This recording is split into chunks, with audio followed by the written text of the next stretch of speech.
Napakaganda naman. Gusto ko yung kulot Hello. Nag-record na tayo. Welcome. Welcome. Salamat, pinansin niyo kayo. Nagpakulit talaga. Interior designer kami. Oo. Siya nag-design ng mga binibenta namin bahay, pati yung properties namin. So, yan yung blessing namin ng isang property. Say hi. Laki, good morning. Hello. Hello. Welcome back to our channel. Meron kaming special guest, kung nakikita nyo, si Bro Chris and Alice. Yes. Talagang sobrang happy kami na gagawin namin tong talk na to, and it's about real estate. Kasi madami sa atin nanonood, di ba, na gusto talaga nating magkaroon ng bahay, and hopefully in the future magkaroon din tayo ng rental. Correct. So sila yung I think best na ma-ask natin and magbibigay sa atin ng mga insight about their experience here, lalo na dito sa Canada, di ba? Calgary. Yeah, so konting lang, baka pwede kayong mag-introduce sa sarili nyo. So, bali 4 years na kayo nandito sa Canada? Or? Yeah, take note, konti lang para hindi mahabang. Well, ang background ko, Francis, ako is I was actually studying to become a priest sa Pilipinas. So, 10 taon ako, grade 7. So, ang joke ko, na-realize ko, mas mahirap ibenta yung heaven, kaya bahay na lang ang mga ibebenta ko, di ba? Both of us are teachers by profession. Okay. So ako naman, ang background ko, nagturo ako sa Mapua College, saka sa Benil, sa Lasal, wow. saka sa iba pang school. Sa Yes. apat limang schools ako before we ventured into business ng 2011. So nagkakilala kayo dahil pareho kayong nagtiteach sa isang school? Hindi. Or? Maganda yung Nireto kwento lang niya. kami. Alam mo yung yung nireto kami. Pinagtripan, ganyan. So, nag-message kayo? Ano mo text pa dati? May mga eyeball pang tinatawag dati. Yung mga Oh, EB. Yes. Eyeball. So, yung co-teacher niya sa Miriam. Nagturo kasi ako sa Ateneo at saka sa Miriam. Okay. So, yung sa Miriam, go. Yeah, barkada ko naman. Co-teacher ko during that time. And then, paglipat galing sa Saints ko, lumipat sa kanila eh. So, doon niya na-meet. Si Ara. Hi, Ara. Shout out. Yeah, shout out to Ara. Ano yun? Wala lang. Kasi, single ako parang pa 2 years na. Okay. After ng failed relationship. So, nireto kami. Nag-click naman kami. So, ang ending, 2 months after we met, nagpakasal kami. Wow! Hindi kami nagmamadali. Oo. Yeah. Hindi talaga rush yun. Tapos hindi ka na bumalik ng Hindi na ako nakabalik din ng seminaryo. Actually, Uy, nasa labas ka na nun, ha? Ay, yun yung claim. Talagang binigyan ka ng buwelo na mag-reflect over life. Yeah. Na-reflectan niya ako. Yeah. Tsaka, Yun nga, di ba? Mahaba din hair mo. Ay, naabakan mo ba? Oo nga eh, pasensya na. Kaya talaga, yung tumatawag ako sa tatay ko na sabi ko, pa, kumusta ka? Ganyan. Kasi nasa Katipunan ako noon, tas Bulacan kami.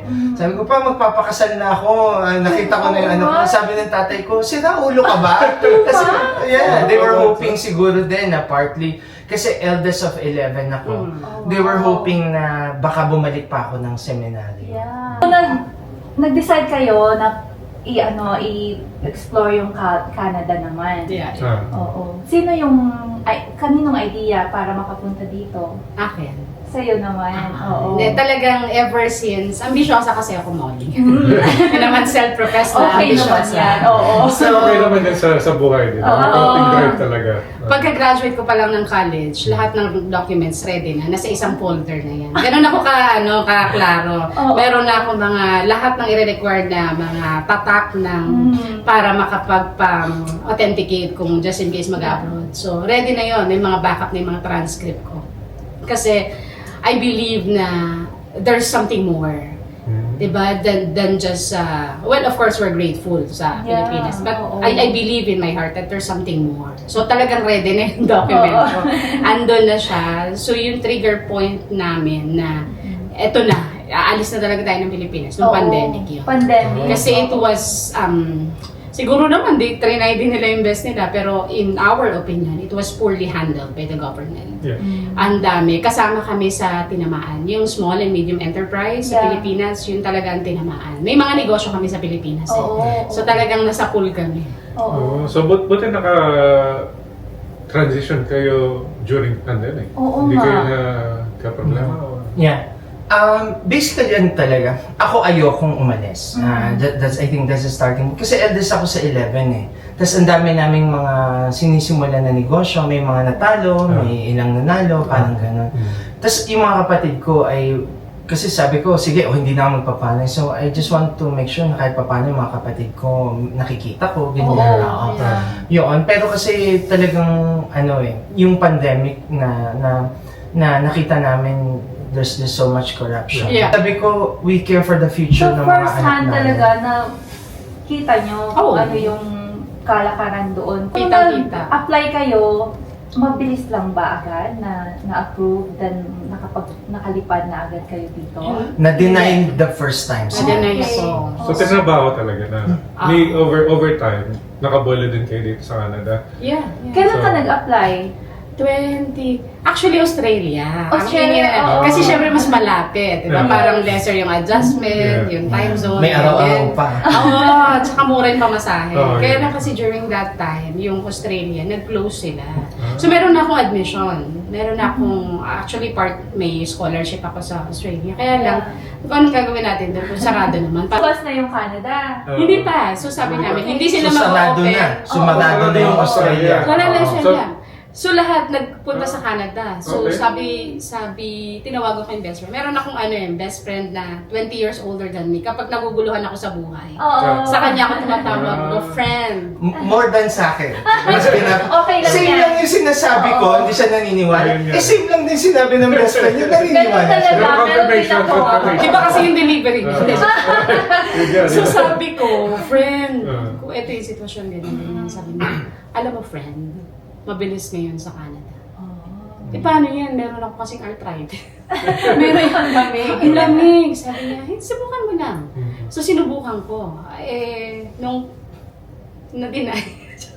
Na-deny ako. Ako Isang muna. beses. Oo. So, na-deny kayo once nung pagpunta nyo dito. Ako. Anong ginawa nyo? Kasi una, parang sabi ng agency, yung strategy, ako muna. Oo. Ganon. So, Oo. kung muna yung nag-apply, tapos, ano pa yun na SDS, yung mabayaran mo na yung tuition fee ng 1 year, tapos may GIC ka dito na 10,000 ba? Something like 12,000. Oo, tapos naka-IELTS na. So parang, in my mind, confident ako na ma-approve. Yeah. Kaya lang nung paglabas, refuse. Bakit daw? I think it's on the statement of purpose na hindi SOP. clearly, yung SOP, hindi clearly na-establish yung intent kung bakit ako mag-aaral ng business Okay. sa Canada. Kasi psych major ako psychology, guidance and so hindi counseling. related sa same field. Tapos ang master's is special education.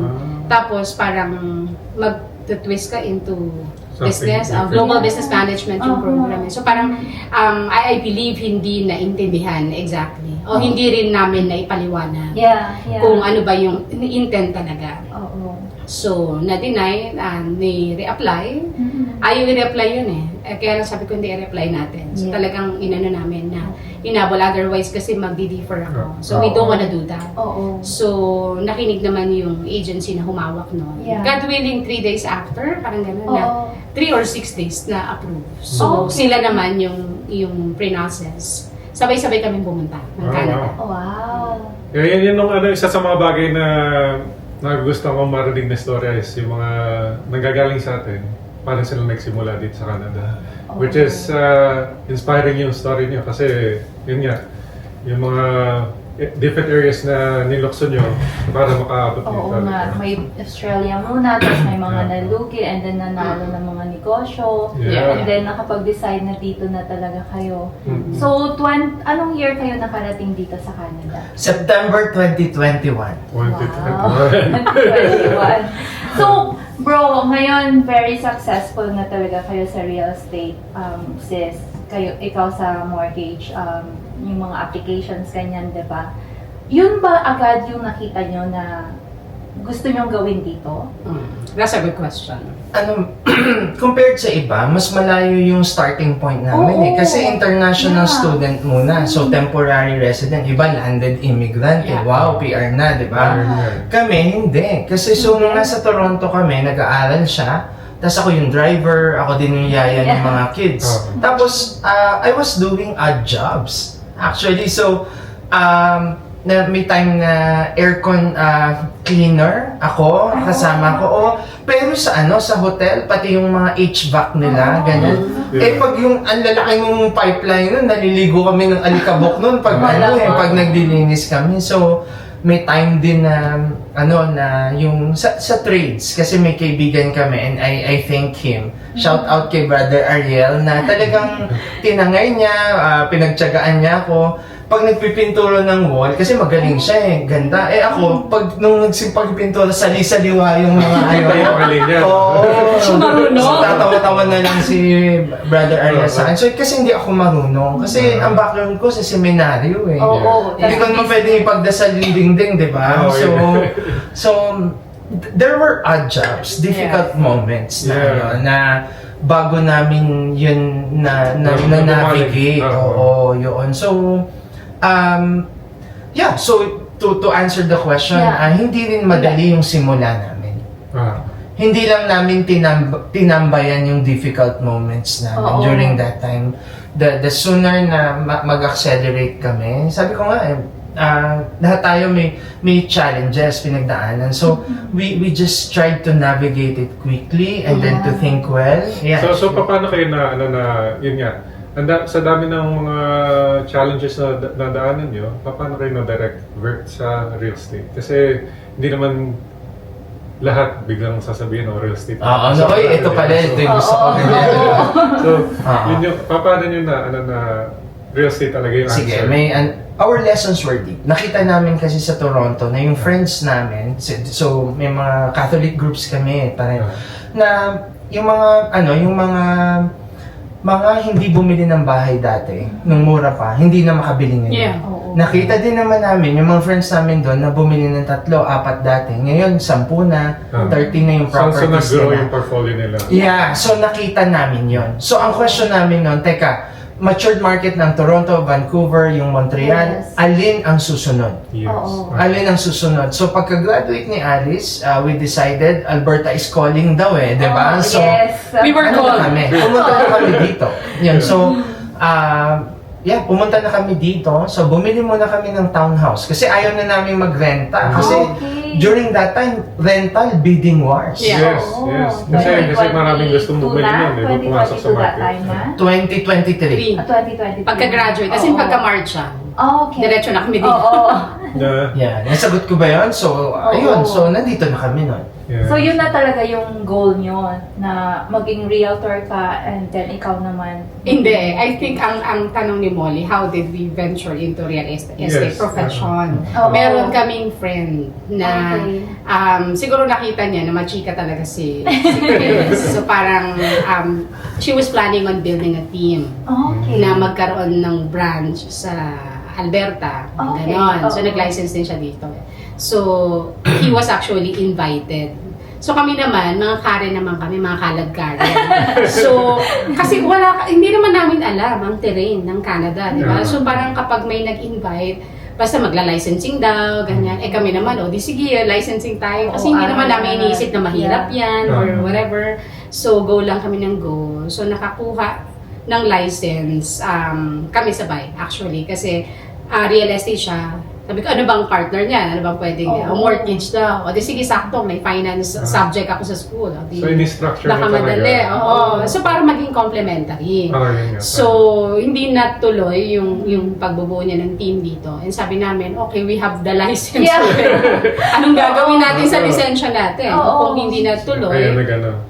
Kaya nagpunta kami sa mga brokerage to interview kung sino ang pinaka-okay sa field na, So, kaya kami Napunta napunta So, sa... sa inyo, Okay. Remax is... Yeah. So, yung mga question ng susunod, sa mga viewers natin, hindi to about bragging or kundi sana makatulong para sa atin na kung bibili tayo ng house and then magkaroon ng rental, Mhm.